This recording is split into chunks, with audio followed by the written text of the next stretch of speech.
प्यारे परीक्षार्थियों, आप सभी का स्वागत है आपके अपने और फेवरेट चैनल टीचिंग परीक्षा में। जैसे कि मैंने आपको बताया था कि हम जो अपने सीटेट की तैयारी कर रहे हैं, ऐसे 10 क्वेश्चंस अगर प्रैक्टिस करेंगे तो आपका टाइम भी बचेगा और आपकी प्रैक्टिस भी ज़्यादा से ज़्यादा होगी। और हम ये क्या कर रहे हैं, टॉपिक वाइज कर रहे हैं। तो हमने इससे पहले असर्शन रीज़न देखा था, वैसे ही आज हम करेंगे अपने पेंटिंग्स वाले क्वेश्चन। पेंटिंग्स वाले क्वेश्चन भी एग्जाम में बहुत ज़्यादा आते हैं। आपके सीटेट की ईवीएस की जो एग्जाम है, पेंटिंग्स पूछी जाती है। मधुबनी पेंटिंग, वर्ली पेंटिंग, चित्रकाठी, ये सारी चीज़ों के बारे में आज की क्लास में करने वाले। आपको पूरी क्लास को एंड तक देखना है और क्लास को जल्दी से जल्दी लाइक और शेयर कर देना है। और जिन बच्चों ने अभी तक टीचिंग परीक्षा चैनल को सब्सक्राइब नहीं किया है तो सब्सक्राइब भी कर लेना है, ठीक है। आपके ये जो मैं आपको पार्ट्स पढ़ा रही हूँ 15 मिनट के रहेंगे। 15 मिनट अगर हम देखते हैं 10 क्वेश्चन तो हमारी बहुत ज़्यादा ईवीएस की तैयारी होने वाली है, ठीक है। तो चलिए बढ़ते हैं सबसे पहले क्वेश्चन पर कि मधुबनी चित्रकला बनाने के लिए कलाकार किसका उपयोग करते हैं। सीटेट के एग्जाम में 2012 में ये क्वेश्चन आया है और ये हमारे चित्रकला के बारे में, पेंटिंग्स के बारे में एनसीईआरटी में दिया हुआ है। तो ये जो पेंटिंग्स बनाई जाती है, जो हम आज करेंगे, उसमें क्या होता है कि जब लोग बहुत खुश होते हैं, जब उनके फसलों की कटाई होती है, तो वो क्या करते हैं, त्यौहार मनाते हैं और अपने आंगन में, अपने दीवारों पर पेंटिंग्स बनाते हैं। तो हमें बस ये देखना है कि कौन सी पेंटिंग कौन से राज्य में बनाई जाती है। तो अगर मैं बात करती हूँ मधुबनी चित्रकला के बारे में, तो मधुबनी चित्रकला जो बनाई जाती है, मधुबनी एक जिला है, कहाँ पर, बिहार में। तो बिहार के जो लोग रहते हैं, मधुबनी जिले के जो लोग रहते हैं, वो इस तरीके की मधुबनी चित्रकला बनाते हैं। तो अब आपको क्वेश्चन में पूछ रहा है कि मधुबनी चित्रकला बनाने के लिए किसका इस्तेमाल किया जाता है। तो पोस्टर रंग का इस्तेमाल नहीं करते हैं, अच्छी गुणवत्ता वाले फाइबर पेंट का इस्तेमाल नहीं करते, चांदी और सोने का नहीं करते हैं, पीसे हुए चावल से बना रंगीन घोल का इस्तेमाल करते हैं। क्योंकि याद रखिएगा कि मधुबनी चित्रकला में कोई केमिकल इस्तेमाल नहीं होता है, वो प्राकृतिक चीज़ों से ही क्या बनाते हैं, मधुबनी पेंटिंग बनाते हैं। जैसे कि वो चावल लेते हैं, चावल को पीस लेते हैं, चावल का आटा रहेगा, उसका घोल बनाते हैं और उसके अंदर जो वो कलर मिलाते हैं वो भी प्राकृतिक होते हैं। अगर उन्हें पीला कलर करना है तो हल्दी मिलाएंगे, नीला कलर करना है तो नील मिलाएंगे, कुछ और कलर्स करने हैं तो फूलों के रंग मिलाते हैं। इवन जो वो ब्रश इस्तेमाल करते हैं तो वो भी ब्रश जो रहता है केमिकल फ्री रहता है। या तो वो अपने बालों से ब्रश बनाते हैं, या तो कॉटन से वो पेंटिंग करते हैं, रुई से पेंटिंग करते हैं, या माचिस की तिली से पेंटिंग करते हैं। तो वहां पर भी वो कोई केमिकल का इस्तेमाल नहीं करते हैं। तो पीसे हुए चावल से बना रंगीन घोल का इस्तेमाल किया जाता है मधुबनी चित्रकला में। और इसमें जो पेंटिंग बनती है जानवरों की या कोई फूलों की, इस तरीके की वो पेंटिंग्स बनाते हैं, ठीक है। आगे चलते हैं, दूसरे क्वेश्चन में आते हैं। पट चित्रकला किस राज्य की पारंपरिक चित्रकला है। पट चित्र, पट यानी कि होता है पर्दा, पर्दे के ऊपर जो पेंटिंग बनाई जाती है। सीटेट के एग्जाम में 2021 में क्वेश्चन आया था। तो पट चित्रकला जो की जाती है, याद रखिएगा, उड़ीसा में की जाती है। उड़ीसा में की जाती है पट चित्रकला, पर्दे के ऊपर पेंटिंग बनाते हो। और ये ज़्यादातर लॉर्ड जगन्नाथ की पेंटिंग बनाते हैं। ज़्यादातर ये किसको समर्पित है, आप ऐसा बोल सकते हैं, लॉर्ड जगन्नाथ, ठीक है। आगे चलते हैं, तीसरे क्वेश्चन में आते हैं। सीटेट की एग्जाम में 2016 का क्वेश्चन आप देख पा रहे हैं कि पेंटिंग्स पर, डांस पर, एम्ब्रॉयडरी के ऊपर क्वेश्चंस आते हैं। तो आज हम पेंटिंग्स ले रहे हैं, इसके बाद वाले जो वीडियो रहेगी उसमें हम कुछ एम्ब्रॉयडरी के क्वेश्चंस देखेंगे, डांस के क्वेश्चंस देखेंगे, त्योहारों के क्वेश्चंस देखेंगे। ये सारे क्वेश्चन सीटेट के लिए इंपॉर्टेंट रहते हैं।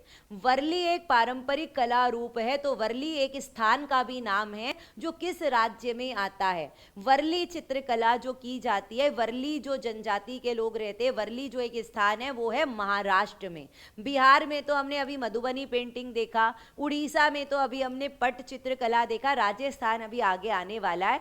तो वर्ली चित्रकला जो है वो कहाँ पर की जाती है, महाराष्ट्र में की जाती है। ये याद रखिएगा, इस तरीके से ब्राउन और व्हाइट कलर की पेंटिंग होती है।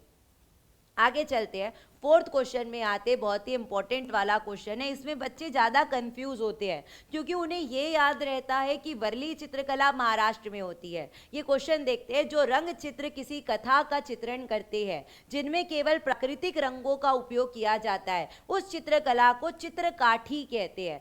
चित्रकाठी कहाँ पर की जाती है, तो जहाँ पर वर्ली की जाती है वहीं पर चित्रकाठी भी होती है। ये क्वेश्चन में बच्चे कंफ्यूज होते हैं। चित्रकाठी पेंटिंग जो की जाती है महाराष्ट्र महाराष्ट्र में की जाती है। तो महाराष्ट्र की दो पेंटिंग आपको याद रखना है, तो वर्ली जो मैंने आपको ब्राउन और वाइट कलर वाला बताया, और ये भी महाराष्ट्र में की जाती है। इसमें कोई कहानी दर्शाया जाता है, कोई कहानी दर्शाई जाती, जैसे यहाँ पर गणेश जी है, उनकी शादी जो है रिद्धि सिद्धि से हो रही है, कहानी बता रहे हैं।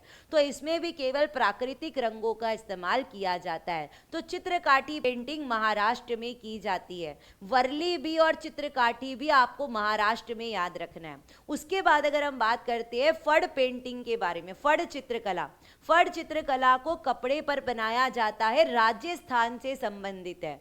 फड़ चित्रकला जो बनाई जाती है कपड़ों पर बनाई जाती है, जो आपकी कालीन वगैरह रहती है, मैट्स जो रहते हैं, तो उस पर जो पेंटिंग्स बनती है वो राजस्थान में होती है।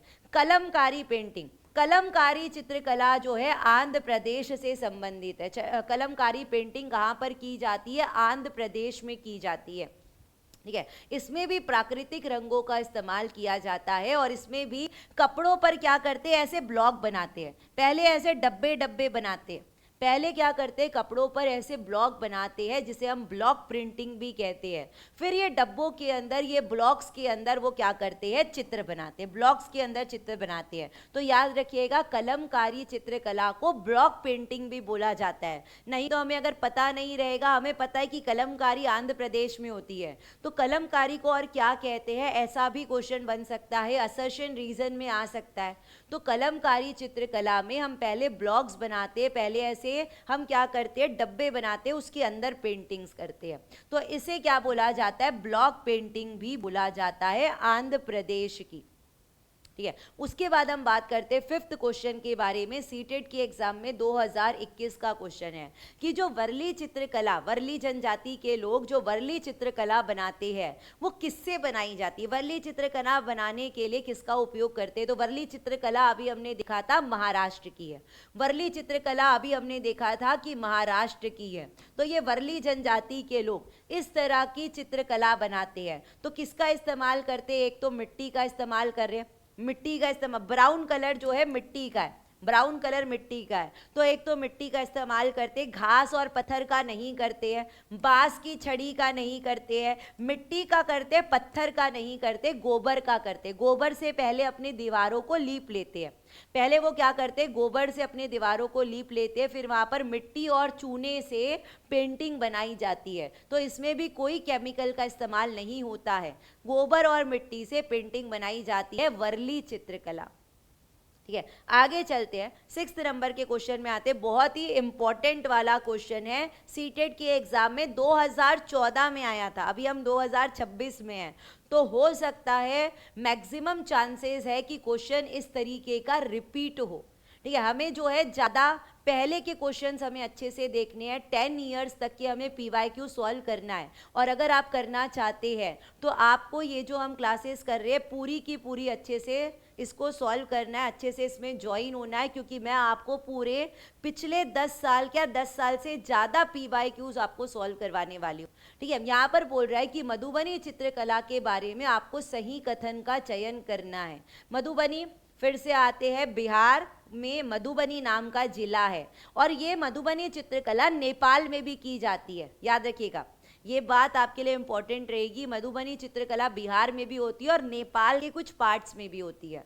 तो मधुबनी चित्रकला में, चित्रकला को बनाने में नील, हल्दी, फूल और पेड़ से प्राप्त रंगों का प्रयोग किया जाता है। मैंने बताया है कि मधुबनी चित्रकला बनाने के लिए कोई केमिकल का इस्तेमाल नहीं करते हैं, तो चित्र बनाने के लिए प्राकृतिक चीज़ों का इस्तेमाल किया जाता है, नील का, हल्दी का, फूलों का, पेड़ों के रंग का इस्तेमाल करते हैं। तो पहला वाला आपका बिल्कुल सही है, ये वाले ऑप्शन को हटा दीजिए। ऐसा ही काम एग्जाम में कीजिएगा, जो आपके पॉइंट्स कटते जाएंगे आपको ऑप्शन से उसे एलिमिनेट करते जाना है।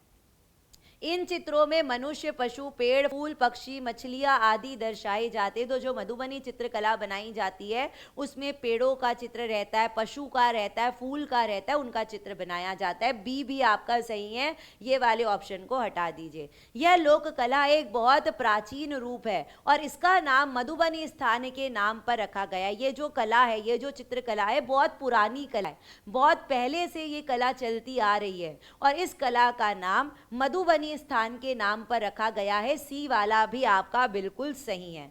अब मधुबनी जो है राजस्थान का जिला है क्या? नहीं, ये तो गलत है। मधुबनी तो बिहार का जिला है।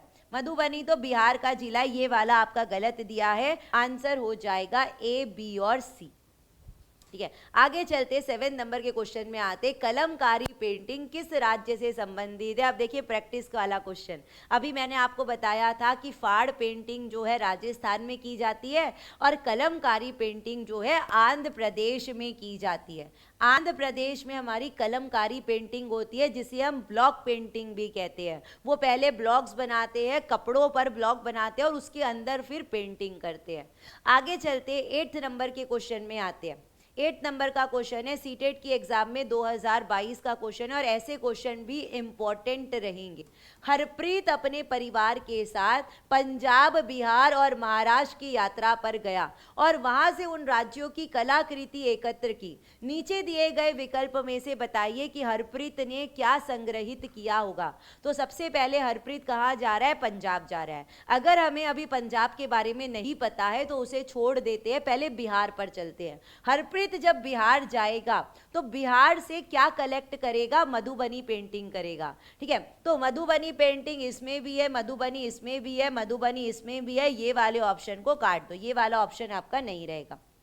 ठीक है, बिहार से वो क्या लेकर आएगा? मधुबनी चित्रकला लेकर आएगा। अब बात करते हैं महाराष्ट्र के बारे में। महाराष्ट्र की या तो वर्ली रहेगी या तो चित्रकाठी रहेगी। तो वर्ली पेंटिंग कहाँ पर लिखी है? ये वाली आपकी वर्ली लिखी है। इसमें भी वर्ली नहीं है, इसमें भी वर्ली नहीं है, ये दोनों तो गलत है। कलमकारी लिखा है। कलमकारी के लिए उसे तो आंध्र प्रदेश जाना पड़ेगा। आंध्र प्रदेश तो क्वेश्चन में बोला ही नहीं है। अब देखो पंजाब की आपको याद रखना है फुलकारी। फुलकारी कोई पेंटिंग नहीं है, फुलकारी कोई पेंटिंग नहीं है। फुलकारी जो है एम्ब्रॉयडरी है। फुलकारी जो है क्या है? एम्ब्रॉयडरी है। ये बात याद रखिएगा। एम्ब्रॉयडरी के ऊपर हमारे न्यू एनसीईआरटी में टेबल दिया हुआ है, वो पूरा का पूरा टेबल मैं आपको याद करवाने वाली हूँ। ठीक है, जैसे कि चिकन करी कहाँ पर होती है, फुलकारी पेंटिंग कहाँ पर, फुलकारी एम्ब्रॉयडरी कहाँ पर होती है, टोडा एम्ब्रॉयडरी कहाँ पर होती है, गोटा एम्ब्रॉयडरी कहाँ पर होती है, वो पूरा हमें पढ़ना पड़ेगा। जो इसके बाद वाला वीडियो रहेगा उसमें हम एम्ब्रॉयडरी और डांस के बारे में करने वाले हैं और सारी चीजें न्यू और ओल्ड एनसीईआरटी से करने वाले हैं। ठीक है, तो पंजाब से वो क्या लेकर आएगा? फुलकारी एम्ब्रॉयडरी से बनी हुई कोई साड़ी, कोई दुपट्टा, ऐसा कुछ लेकर आएगा। आंसर हो जाएगा ऑप्शन नंबर डी।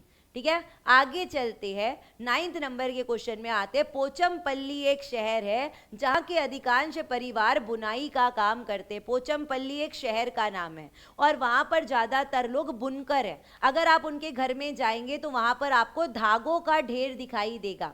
वो धागों से हाथ से बुनकर क्या करते हैं? पोचमपल्ली चमकदार साड़ियाँ बनाते हैं। यह शहर जहाँ सुंदर चमकदार रंगों की साड़ियाँ बनती है। तो ये जो शहर है वो किस राज्य का भाग है? तो पहले ये पोचमपल्ली जो आता था आंध्र प्रदेश के अंदर आता था। याद रखिएगा, पोचमपल्ली जो शहर है पहले आंध्र प्रदेश के अंदर आता था, लेकिन अब ये जो पोचमपल्ली शहर है तेलंगाना का पार्ट हो चुका है, क्योंकि आंध्र प्रदेश और तेलंगाना 2014 के आसपास अलग हुए हैं। ठीक है, आंध्र प्रदेश और तेलंगाना जो है 2014 के आसपास अलग अलग राज्य बने हैं। और जो अभी हमारा 2026 में सीटेट का एग्जाम हुआ है, अभी अभी जो हुआ है फरवरी में, उसमें एक क्वेश्चन आया था कि राज्य जो है कौन कौन से राज्य कब अलग हुए। जैसे कि अभी मैंने बताया आंध्र प्रदेश और तेलंगाना 2014 में अलग हुए हैं। यूपी और उत्तराखंड जो है 2001 में अलग हुए हैं। ठीक है, कश्मीर और लेह लद्दाख जो है वो आपके 2019 में अलग हुए हैं। ये क्वेश्चन अभी हमारे 2026 की सीटेट की एग्जाम में आया था। तो ये जो हम बीच बीच में प्रैक्टिस करते हैं ये आपके लिए इंपॉर्टेंट रहने वाला है। तो पोचमपल्ली पहले आंध्र प्रदेश का पार्ट था, लेकिन अब पोचमपल्ली जो शहर है तेलंगाना का हिस्सा हो चुका है। तो ये जो साड़ियाँ बनती है तेलंगाना में बनती है। ठीक है, आगे चलते हैं। आज की क्लास का लास्ट क्वेश्चन, 10th नंबर का क्वेश्चन, ये आपको बोल रहा है कन्नौज जो है किसके लिए प्रसिद्ध है। कन्नौज, कन्नौज जिला कहाँ पर है, सबसे पहले याद रखिएगा यूपी में है। कन्नौज कहाँ पर है, यूपी में है। और कन्नौज किसके लिए प्रसिद्ध है, तो वो इत्र के लिए प्रसिद्ध है, परफ्यूम्स के लिए फेमस है। परफ्यूम सिटी ऑफ इंडिया किसे बोला जाता है, कन्नौज को बोला जाता है, जो कि यूपी का पार्ट है। वहां पर क्या करते हैं, फूलों से इत्र बनाए जाते हैं, वहां पर ट्रक भर भर के फूल आते हैं जिससे गुलाब जल और परफ्यूम्स बनाए जाते हैं। ठीक है, पटोला, जामदानी, ये मैं आपको इसके नेक्स्ट वीडियो में बताऊंगी। एम्ब्रॉयडरी के बारे में करेंगे, जामदानी के बारे में, पटोला के बारे में हम नेक्स्ट क्लास में करने वाले हैं। तो अगर आप इसी तरीके से, ठीक है, अगर आप इसी तरीके से अपने सीटेट की पूरी तैयारी करना चाहते हैं तो आप टीचिंग परीक्षा के साथ जुड़ सकते हैं। अगर आप पेपर 1 और पेपर 2 अलग अलग देने वाले तो आप 599 रुपीज़ में टीचिंग परीक्षा के साथ जुड़कर अपने पेपर 1 और पेपर 2 की तैयारी कर सकते हैं। लेकिन अगर आप इस बार दोनों ही पेपर देने वाले, दोनों पेपर एक साथ तैयारी करना चाहते हैं तो बहुत ही कम प्राइस है, 799 रुपीज़ में आप दोनों पेपर की तैयारी कर सकते हैं, जिसमें आपको मिलेगी लाइव प्लस रिकॉर्डेड क्लासेस, आपको ओल्ड और न्यू एनसीईआरटी बुक से पढ़ाया जाएगा, आपको पीडीएफ्स दी जाएगी, नोट्स दिए जाएंगे, एआई के बहुत सारे टूल्स हैं आपके लिए। तो अगर आप जुड़ना चाहते हैं, स्क्रीन के नीचे नंबर शो हो रहा है, कॉल करके या व्हाट्सएप पर मैसेज करके टीचिंग परीक्षा के साथ जुड़ सकते हैं। और एक टीचिंग परीक्षा ने बहुत ही अच्छी पहल चालू की है, अगर आपका सिलेक्शन नहीं होता है और अगर आपने 80% कोर्स जो है टीचिंग परीक्षा के साथ जुड़कर किया है तो आपके 100% मनी आपकी पूरे के पूरे रिफंड हो जाएंगे। ठीक है, तो ये आपको बात ध्यान में रखनी है। और बहुत कम टाइम रह गया है, अगर पढ़ना चाहते हैं अच्छे से तो जल्दी से आप लोग टीचिंग परीक्षा के साथ जुड़ सकते हैं। अब ये वाला क्वेश्चन आपके लिए होमवर्क रहेगा कि दमन और दीव की प्रसिद्ध कला एवं शिल्प कौन सी है। ये आपके सीटेट के एग्जाम में 2023 में क्वेश्चन आया, इसका आंसर कमेंट बॉक्स में जरूर करके बताइएगा। आज की क्लास आपको कैसी लगी है ये भी आपको कमेंट बॉक्स में बताना है, और कौन कौन से टॉपिक्स आप इस तरीके से पढ़ना चाहते हैं वो भी आप कमेंट बॉक्स में लिख सकते हैं। और जिन बच्चों ने अभी तक क्लास को लाइक नहीं किया है जल्दी से लाइक और शेयर कर देना है, और अगर आपने अभी तक टीचिंग परीक्षा चैनल को सब्सक्राइब नहीं किया है तो सब्सक्राइब भी आपको कर देना है।